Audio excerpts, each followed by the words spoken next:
మన వద్ద recall system లేదు కాబట్టి తెలంగాణ ప్రజలు 4 ఏళ్లు ఈ ప్రభుత్వాన్ని భరించాల్సిందేనని, ప్రజలకు ఇక వేరే మార్గం లేదని బీఆర్ఎస్ వర్కింగ్ ప్రెసిడెంట్ కేటీఆర్ అన్నారు. ఉప ముఖ్యమంత్రి మల్లు భట్టి విక్రమార్క బుధవారం ద్రవ్య వినిమయ బిల్లును శాసనసభలో ప్రవేశపెట్టారు. ఈ బిల్లుపై కేటీఆర్ చర్చను ప్రారంభించారు. ఈ సందర్భంగా మాట్లాడుతూ బడ్జెట్ పై తమను ప్రతిపక్షం అభినందిస్తుందని భావించానని భట్టి విక్రమార్క అన్నారని, కానీ ఏం చూసి అభినందించాలో చెప్పాలన్నారు.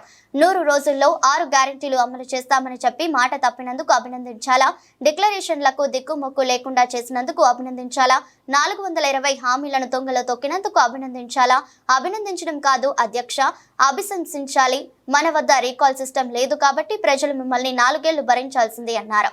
ప్రజలకు అరచేతిలో వైకుంఠం చూపించారని విమర్శించారు.